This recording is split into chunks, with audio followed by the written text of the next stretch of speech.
नमस्कार, आप देख रहे हैं आज तक। दोपहर के 3 बजे हैं। इस बुलेटिन में मैं आपके साथ गौरव सावंत। सबसे पहले हम बात करेंगे उत्तर प्रदेश की, जहां मुहर्रम के जुलूस पर लगी रोक से खासी नाराजगी है। उत्तर प्रदेश पुलिस ने सख्ती बरती है तो शिया समुदाय इससे नाराज है। नाराजगी पुलिस के डायरेक्टर जनरल की चिट्ठी को लेकर है, जिसमें जुलूस पर रोक के कई नए तर्क दिए गए हैं।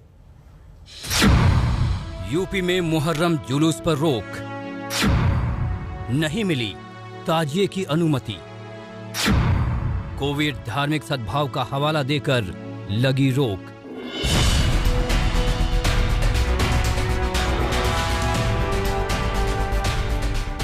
दस अगस्त से मुहर्रम शुरू हो रहा है। कई जगहों पर तैयारियां भी होने लगी थीं, लेकिन शनिवार को यूपी पुलिस का आदेश आया कि इस बार मुहर्रम पर सख्ती रहेगी। जुलूस को इजाजत नहीं होगी, ताजिया निकालने का परमिशन भी नहीं होगा। यूपी के डीजीपी के आदेश के मुताबिक किसी तरह के हथियार प्रदर्शन की इजाजत नहीं होगी। डीजीपी मुकुल गोयल का फरमान आया तो शिया समुदाय नाराज हो उठा। आखिर क्या है उस नाराजगी की वजह, ये जान लीजिए। शिया समुदाय को आपत्ति डीजीपी की चिट्ठी की भाषा पर है। उसमें लिखा है कि मुहर्रम पर शिया समुदाय तबर्रा पढ़ता है। इस पर सुन्नी समुदाय को ऐतराज होता है। जवाब में सुन्नी मदहे सहाबा पढ़ते हैं। असामाजिक तत्व भी सक्रिय रहते हैं। आवारा पशुओं पर तबर्रा लिखा जाता है। सार्वजनिक स्थानों पतंगों पर भी तबर्रा लिखते हैं। सुन्नी समुदाय के असामाजिक तत्व भी सक्रिय रहते हैं। ये तत्व अपने खलीफाओं के नाम लिखते हैं। इससे दोनों फिरकों में कटुता बढ़ती है। मुहर्रम सांप्रदायिक लिहाज से अति संवेदनशील है। इसमें किसी भी तरह के समुदाय या धर्म के विरुद्ध कुछ भी नहीं कहा गया है। इसमें यह सिर्फ बताया गया है कि जो असामाजिक तत्व हैं वो सौहार्द बिगाड़ने का कार्य कर सकते हैं। उन पर कड़ी नजर रखी जाए और उनके विरुद्ध कड़ी कार्रवाई की जाए। और इस तरह के आदेश प्रत्येक त्योहार के पहले जारी किए जाते हैं। यूपी पुलिस कानून व्यवस्था का हवाला दे रही है, लेकिन अब शिया समुदाय के धर्म गुरुओं को सुन लीजिए।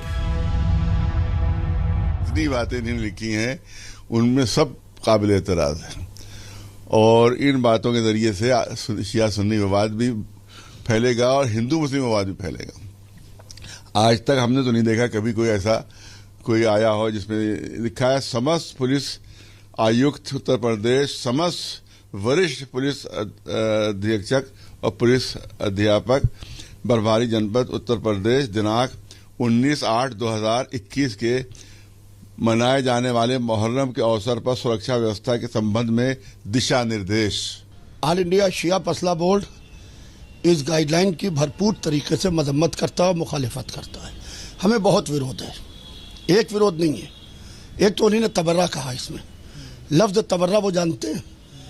तबर्रा हमारे यहाँ जिस श्रेणी में नमाज फुरू दीन में, उसी श्रेणी में हमारे यहाँ तबर्रा है। तबर्रा जैसे पवित्र शब्द को बदनाम किया जा रहा है। इसके अलावा ये कहा गया है कि इसके अंदर आपके पतंगों के ऊपर और आवारा पशुओं के ऊपर अपशब्द लिखे जाते हैं। शिया समुदाय का आरोप है कि डीजीपी की चिट्ठी से सांप्रदायिक सौहार्द बिगड़ेगा। आरोपों के मुताबिक डीजीपी की चिट्ठी की भाषा अभद्र है। 40 साल पुरानी बातें उछाली गईं।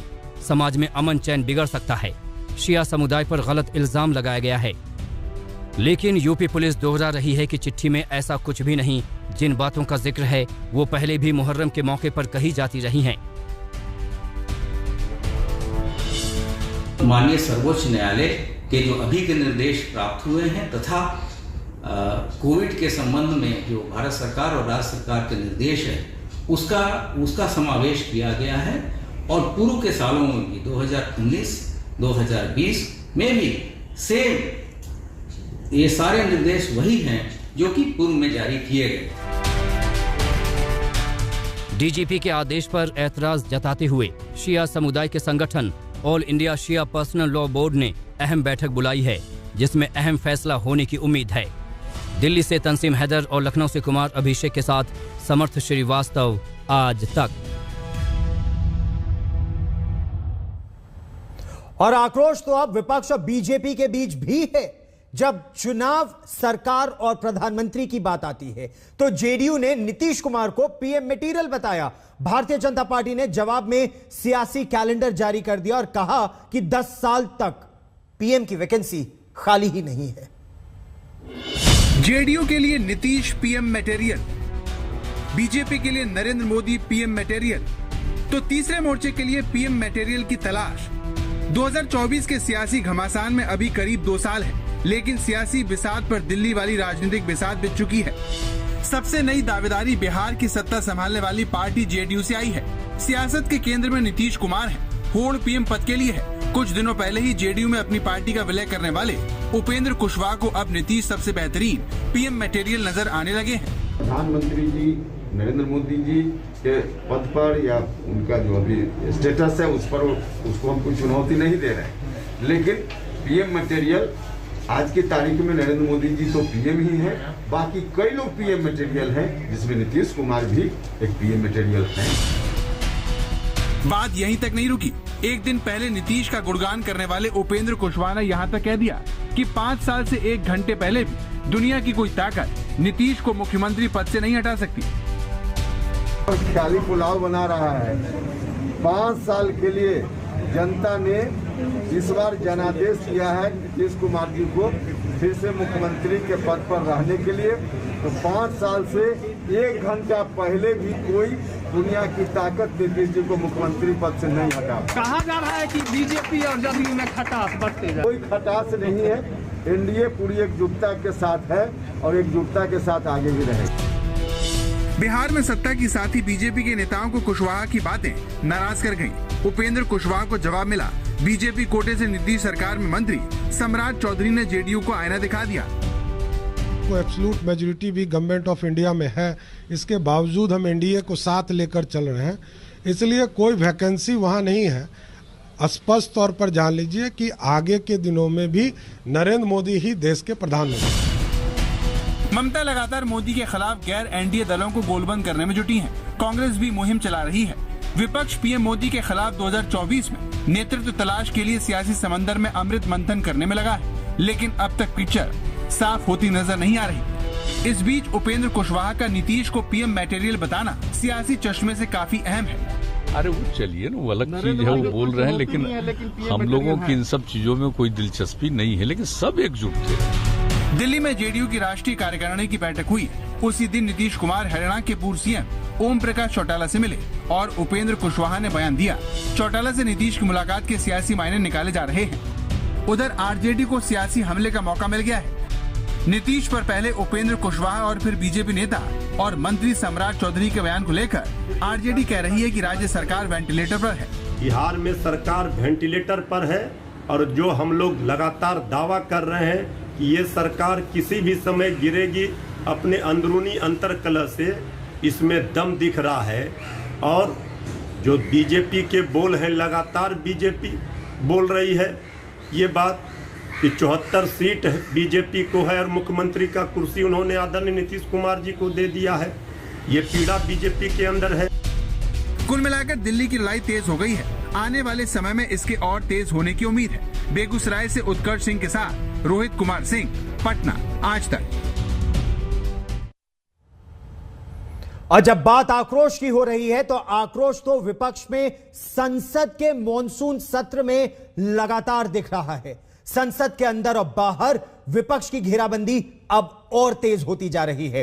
कांग्रेस नेता राहुल गांधी ने कल विपक्ष के नेताओं को कॉन्स्टिट्यूशन क्लब में 9:30 बजे सुबह नाश्ते पर बुलाया है। राहुल गांधी ने दोनों सदनों के विपक्षी दल के नेताओं को न्योता भेजा है। दूसरी तरफ विपक्ष के 2 बड़े नेताओं की मुलाकात की तस्वीर हम आपको दिखा रहे हैं। आरजेडी अध्यक्ष लालू प्रसाद यादव और मुलायम सिंह यादव की एक साथ मुलाकात की यह तस्वीर अब ट्विटर पर है। इस दौरान अखिलेश यादव भी मौजूद थे। लालू यादव ने लिखा है, गांव देहात, खेत खलिहान, गैर बराबरी, अशिक्षा, किसान, गरीब युवाओं और बेरोजगारों के लिए हम एक साथ साझा चिंता भी कर रहे हैं, लड़ाई भी लड़ रहे हैं।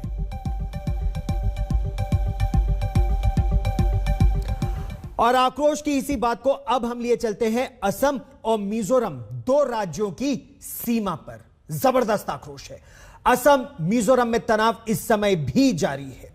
लगातार 26 जुलाई की हिंसा को लेकर दोनों ही राज्यों में अब भी तनाव बरकरार है। सुलह की कोशिश भी हालांकि तेज हो रही है, लेकिन हालात जमीन पर सुधरते फिलहाल नहीं दिख रहे हैं।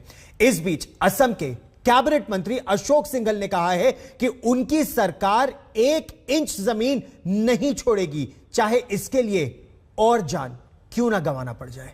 असम और मिजोरम के बीच की ये तस्वीरें अब इतिहास के पन्नों में दर्ज हो चुकी हैं, लेकिन वर्तमान तनाव की तस्वीर पेश कर रहा है।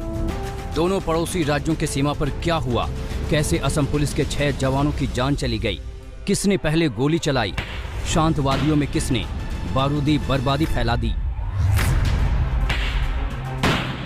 ये ऐसे सवाल हैं जिस पर दोनों राज्यों की उंगली एक दूसरे पर उठ रही है। दिल में तलखे लिए, जुबान पर कड़वाहट के साथ असम मिजोरम में सुलह की बात हो रही है, लेकिन असम के मंत्री को सुनिए। असम की सरकार ने और हमारे माननीय मुख्यमंत्री ने तय किया है 1 इंच और जमीन हम छोड़ने वाले नहीं हैं। जान देंगे, प्राण देंगे, जमीन नहीं देंगे। असम मिजोरम सीमा पर जिस कछार इलाके में हिंसा हुई, उसी इलाके के गार्जियन मंत्री हैं अशोक सिंघल। उनका बयान बता रहा है कि दोनों राज्यों में हिंसा के बाद रिश्ते सुधारने की पहल कैसे की जा रही है। उधर मिजोरम की ओर से भी सबूत पेश किए जा रहे हैं। पहले असम ने वीडियो जारी कर मिजोरम पुलिस को इस हिंसा का जिम्मेदार ठहराया। अब मिजोरम ने भी हिंसा से जुड़ा एक वीडियो जारी किया है और असम को गुनहगार बताया है। वहां की राज्य सरकार ने एक वीडियो जारी किया है और फिर से आरोप दोहराए हैं कि 26 जुलाई को पहली गोली असम की ओर से चली। लाइट मशीन गन से गोलियां मिजोरम पुलिस और स्थानीय लोगों पर दागी गई। ये वीडियो 26 जुलाई का बताया जा रहा है। इसमें असम पुलिस के जवानों के लाइट मशीन गन के साथ तैनात होने की बात कही जा रही है।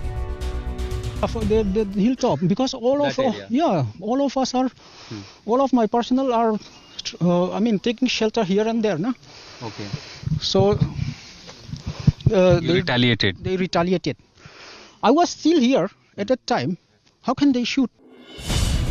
असम मिजोरम की सीमा पर तैनात की पड़ताल में जुटे आज तक संवाददाता आशुतोष मिश्रा ने जब मिजोरम के चीफ सेक्रेटरी से बात की तो उन्होंने कई सैटेलाइट इमेज भी सामने रखी और उन तस्वीरों को दिखाते हुए बताया कि हिंसा की पहल असम की पुलिस ने की।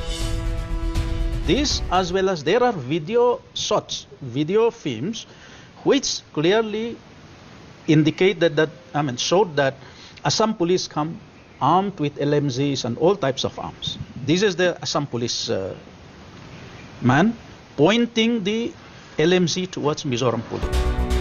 लेकिन मिजोरम के दावों पर असम सरकार का पक्ष भी सुन लीजिए। सबसे पहले तो मिजोरम सरकार को वास्तविकता को स्वीकार करना पड़ेगा। वास्तविकता ये है कि उन्होंने अनप्रोवोक्ड, और हमारे लोग निहत्थे अवस्था में थे, पुलिस के लोग वैसे अवस्था में आधे घंटे तक LMG से उनके ऊपर फायर किया। 6 पुलिसकर्मी मारे गए। एसपी बहुत गंभीर रूप से घायल है। और ये सब कुछ जो उन्होंने किया, किस प्रोवोकेशन में किया, किस उद्देश्य से किया, इसकी जांच वो करे। वहां का एसपी जो है, उस जिले का जो एसपी है मिजोरम का, उसके ऊपर वो कानूनी कार्रवाई करे और कॉन्फिडेंस रिस्टोर करने के लिए, विश्वास वापस लाने के लिए उनको जो करना है वो उनको करना चाहिए। यह भारत और पाकिस्तान की सीमा नहीं, यह भारत में ही 2 राज्यों की सीमा है और केंद्र सरकार ने असम और मिजोरम दोनों को ही बातचीत के जरिए इस समस्या का समाधान निकालने को कहा है। राज कुंद्रा के खिलाफ चल रहे मामले और आरोपों को लेकर पहली बार शिल्पा शेट्टी ने अपनी चुप्पी तोड़ी है। शिल्पा शेट्टी ने लिखा है कि जांच जारी है, इसीलिए वो इस मामले पर अभी कुछ नहीं कहना चाहती। समय आने पर सच खुद सामने आ जाएगा। शिल्पा शेट्टी ने यह भी लिखा है कि उनके परिवार को ट्रोल किया जा रहा है। उन्हें मुंबई पुलिस और न्यायपालिका पर पूरा भरोसा है। शिल्पा शेट्टी ने सत्यमेव जयते का संदेश लिखा।